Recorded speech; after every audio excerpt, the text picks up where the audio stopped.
예, 이번 시간에는 154페이지 도플러 효과 가겠습니다. 봅시다. 처음에 스피드건은 야구공의 속력을 어떻게 측정할까? 일반적으로 속력이라고 얘기하면 속력은 시간분의 거리가 되죠. 그래서 시간을 측정하고 거리를 측정하면 알 수 있습니다.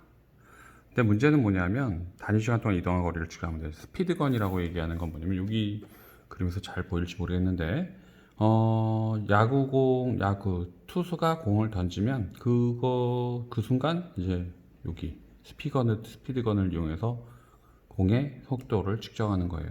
그럼 날아오는 공의 속도를 어떻게 측정할까요? 물어보는 겁니다. 그래서 첫 번째 나오는 건 도플러 효과고요. 이걸 어떻게 측정하는지 한번 봅시다. 3-13은 정지에 있는 전파원 S에서 진동수가 F인 파동이 발생하여 속력 V로 진행하는 모습을 나타낸 것이다. 그래서 요 전파원에서 V라는 속도로 파동이 진행되어져 나갑니다. 그리고 요 전파원에서 파동이 진행되어져 나가니까 파동은 띵띵띵 그래서 마루를 연결한 거예요. 그래서 이걸 이제 뭐 같은 위상이 같은 면을 연결해서 이게 파면이라고 할 테고요. 그럼 여기가 마루라고 얘기한다면 요 선이 마루라고 얘기하면 마루부터 그 다음까지 마루의 거리를 이제 뭐라고 얘기하니? 파장이라고 하죠. 그래서 일반적인 입자의 경우 속력이 시간분의 거리지만 또 파동의 경우는 진동수 곱하기 파장이 되겠죠. 물론 진동수는 주기분의 1이니까 주기분의 파장 이렇게 쓸 수 있을 거예요. 이거 약자로 나타내면 V는 F 람다 이꼴 또 T분의 람다 이렇게 쓸 수 있겠죠. 그래서 파동의 속력이 V이므로 관찰자에게는 V분의 람다 초마다 한 번씩 파면이 도달합니다. 파면이라고 얘기하면 좀 전에 얘기했던 건 위상이 같은 점들의 집합. 그래서 마루면 계속 마루 이렇게 연결한다고 그랬죠.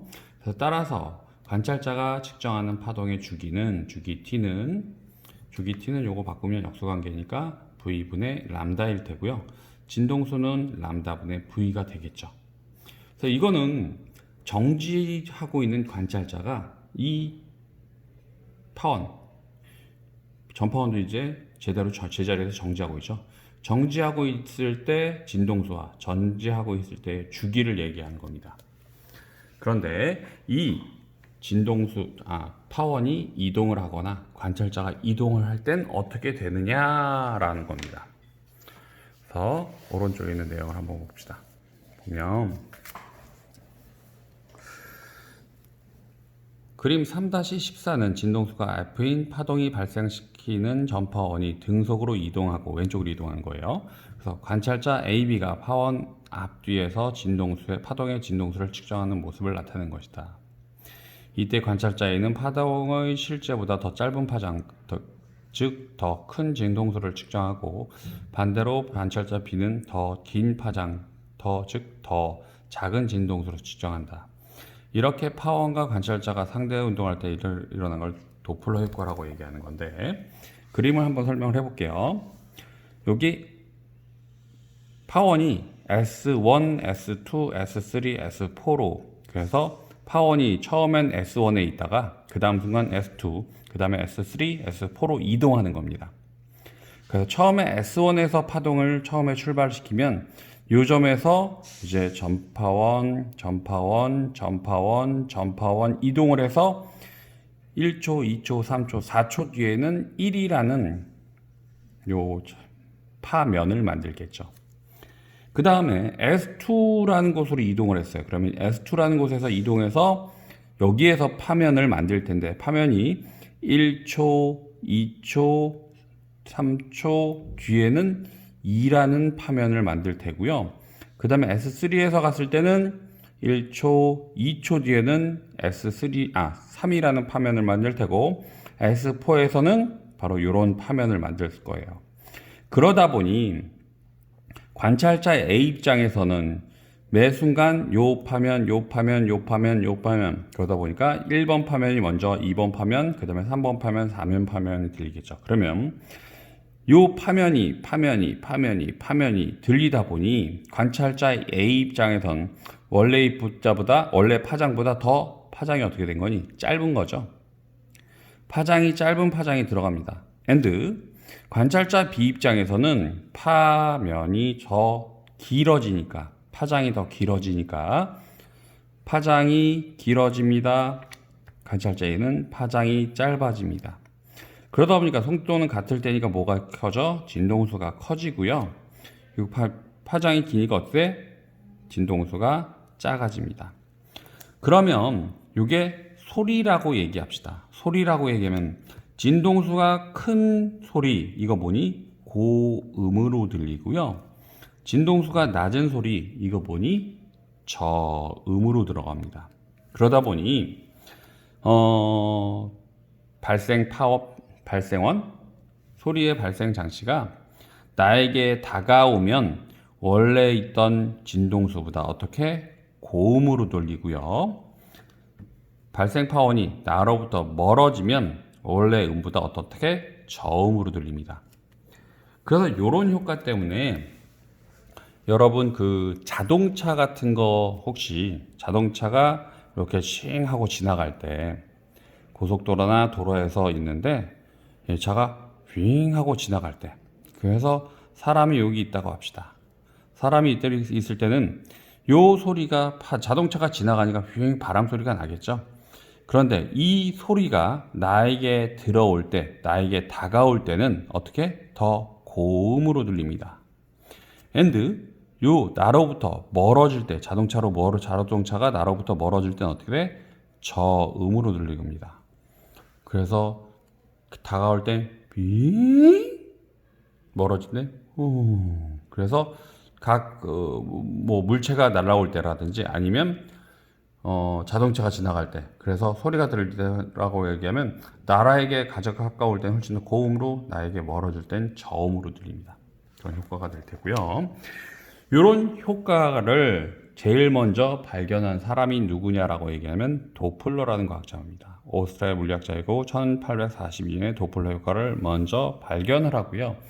이게 왜 그럴까? 그걸 수학적인 공식으로 증명을 하고 이제 본인의 이름을 붙였죠. 그래서 도플러 효과라고. 그래서 이런 효과를 이용해서 여기 스피드건이라든지 이런 걸 이제 측정한다는 건데요. 그걸 수학적인 증명을 한번 해봅시다. 파동의 전파 속력이 V이고 파원의 이동 속력이 VS일 때 그래서 파원이 왼쪽으로 이동을 하는 거예요. 이 그림을 보면 S1에 있던 파원이 S2 왼쪽으로 이동을 하는 겁니다. 그래서 A, B가 측정하는 파동의 진동수가 FA 그리고 B에서 측정한 게 FB라고 합시다. 왼쪽에 A고 오른쪽에 B라고 얘기해요. 봅시다. 그러면 진동수 F와 얼만큼 차이가 나냐 보는 겁니다. 그래서 그림 3-15에서 파면 1이 진행한 시간을 T라고 얘기하면 S1에서 파면 1은 여기까지 이동했겠죠. 그러다 보니까 진행한 시간을 T라고 하면 파면 2는 파면 1보다 1주기 후 발생했으니까 다시 말하면 여기가 마루고 여기는 그 다음 마루입니다.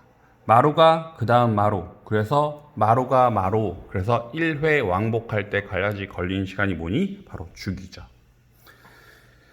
그래서 파면 2는 파면 1보다 1주기 후에 발생했으므로 진행 시간은 t-f분의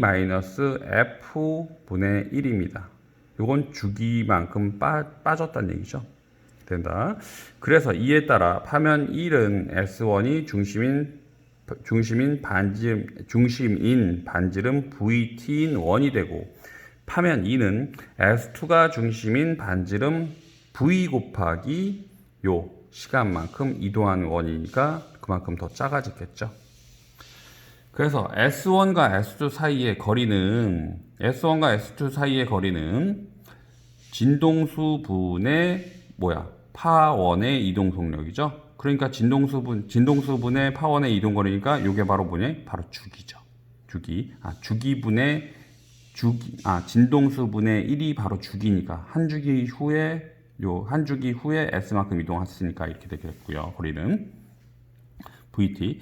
그래서 A와 B가 측정하는 파동의 파장 람다 A, 람다 B는 파면 1과 파면 A와 거리는 이런과 같다. 그래서 람다 A라고 얘기하는 건 왼쪽에서 측정한 파장입니다. 그래서 람다 A는 파면 A까지 여기서부터 여기까지 이동한 거리는 얼마니? VT가 되겠고요. 마이너스 그다음에 파면 2의 크기는 얼마니? 요게 바로 V 곱하기 T 마이너스 F분의 1이 될 테고요. 그 다음에 요만큼 더 갔죠. 요만큼 더 갔으니까 어떻게 돼? 마이너스 F분의 VS가 됩니다. 그래서 요거 계산해 보면 VT 마이너스 VT 마이너스 플러스가 되니까 V분의 F 마이너스 F분의 VS가 되니까 요 앞에 거 다 없어지고 어떻게 되니? F분의 V 마이너스 VS가 되죠. and 람다 B 그래서 오른쪽에 있는 사람이 측정한 여기서부터 여기까지 파면 1부터 파면 2까지 요 파장은 똑같이 파면 여기서부터 여기까지 이동한 거니까 VT 빼기 파면 B의 거리만큼 빠졌겠죠. 빼기 V 가로 열고 T 마이너스 F분의 1 마이너스 여기다 이제 마이너스가 이제 여기서 플러스니까 반대쪽으로 갔으니까 그래서 플러스 F분의 VS가 되겠죠. 그래서 계산해 보면 VT 마이너스 VT 플러스 F분의 V 플러스 F분의 VS가 되니까 얼마니? F분의 V 마이너스 VS가 되겠죠. 그래서 파면의 파장 A에서 측정한 파장과 B에서 측정한 파장이 이렇게 됩니다. 그런데 V 이꼬르 F 람다라는 공식에다 이걸 집어넣어 버리면 F는 어떻게 되니? F는 람다분의 V가 되죠. 그래서 요걸 람다를 각각 람다 A, 람다 B에 각각 집어넣으면 A에서 측정한 진동수는 람다 A, A에서 측정한 파장분의 V가 될 테고요. 람다 A는 요거 계산해 보면 어떻게 되니? V 마이너스 VS분의 V 곱하기 F가 되겠고요. FB, B에서 측정한 진동수는 람다 B 분의 V 이퀄 V 플러스 VS 요거 여기 이렇게 되지 분의 V 전체 F가 되겠죠. 그럼 요거 좀 한번 봅시다. 그러면 S가 크니 V가 크니 VS가 크니 당연히 V가 더 크겠죠. 그러다 보니까 요 값은 항상 작아집니다. 작아지니까 요 값은 전체적으로 어떻게 커지겠죠. 그 말은 뭐냐? 관찰자 A가 측정한 거는 어떻게 된다? 항상 원래 진동수보다 커집니다. 그래서 요 값이 얼마야? 1보다 크다는 얘기죠. 그럼 역으로 얘기하면 B에서는 어떻게 돼? 요게 1보다 작다는 얘기죠. 1보다 작아지니까 어떻게? 진동수가 작아집니다. 그래서 파원이 관찰자에게 가까워질 때는 어떻게 된다? 진동수가 커집니다. 파원이 관찰자에게서 멀어지면 진동수는 어떻게 돼? 작아지겠죠. 이런 현상을 이제 뭐라고 얘기한다? 도플러 효과라고 합니다. 그래서 이런 도플러 효과의 경우는 봅시다. 소방차가 사이렌을 울리면서 지나갈 때 경험할 수 있다. 그래서 다가올 땐 삐뽀 삐뽀 삐뽀 해서 가까울 때는 실제보다 어떤 소리? 높은 소리. 그러니까 고음으로 들린다는 얘기죠. 소방차 옆으로 멀어질 때는 실제보다 더 낮은 소리 삐뽀 삐뽀 삐뽀 이렇게 같은 진동수가 아니고 더 낮은 음으로 들린다는 얘기죠. 또한 그린 나와 같이 수면에서 이동하는 물새를 보면 앞쪽이 뒤쪽보다 물결파의 파장이 짧은 것을 관찰할 수 있다. 그래서 앞쪽은 더 이렇게 뭐 그림 이렇게 보면 이렇게 되겠죠. 파장이 됩니다. 그래서 그거에 해당되는 문제 한번 여기는 봅시다. 정지해 있는 철수가 정지해 있는 소방차에서 발생한 소리의 진동수를 측정했더니 1071Hz였다. 이후 소방차가 철수로부터 속력 VS로 멀어질 때 소리의 진동수는 1020Hz였다. 진동수가 더 커졌네요. 진동수가 작아졌죠. 71에서 20으로 됐으니까. 소리의 속력이 340m/s일 때 VS는 이게 멀어지니까 요거 쓰는 거죠. 그래서 FB는 V 플러스 VS분의 V 곱하기 F가 되죠. 그래서 낮은 속도가 얼마야? 1020. 이거는 V 340m/s. 이거 헤르츠. 플러스 VS. 이제 구하는 거죠. 분의 340m/s 곱하기 얼마니? 71Hz가 되겠죠. 그래서 계산해 보면 대략 얼마라고 얘기하면 이게 대략 VS는 17m/s라고 얘기합니다. 17m/s면 대략 한 60km, 70km 정도 되겠네요. 70km 정도 되겠네요. 봅시다. 다음, 도플러 여건은 광원이 정지해 있고 관찰자가 움직일 때도 나타난다. 좀 전에 했던 건 뭐냐면 정지해 있는 관찰자 A, 정지해 있는 관찰자 B에 대해서 요 소리 발생 장치가 특정한 지역으로 이동하는 거죠. 그래서 파원이 이동할 때를 계산한 겁니다. 그런데 또 어떻게 되는데 도플러 효과는 파원이 정지해 있고, 다시 말하면 파원이 정지하고 있는 상태에서 관찰자가 가까워질 때 and 멀어질 때도 일어난다는 얘기죠.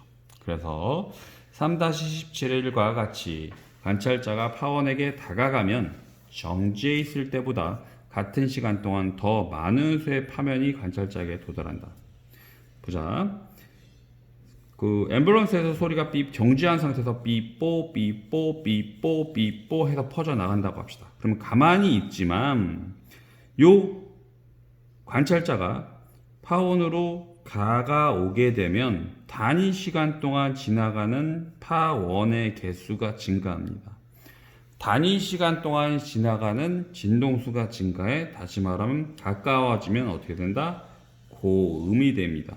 역으로 얘기하면 요 사이클 타고 있는, 자전거를 타고 있는 관측자가 멀어진다고 합시다. 멀어지게 되면 당연히 어떻게 되니?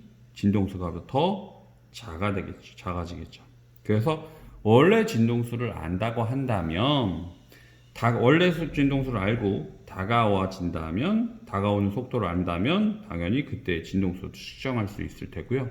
역으로 얘기하면 내가 날아가고 있는 속도랑, 내가 달려가고 있는 속도와 그리고 내가 측정한 진동수를 알면 원래 그 물체의 진동속도 파악할 수 있다는 얘기입니다. 그런 원리로 여러 가지를 이용하겠죠.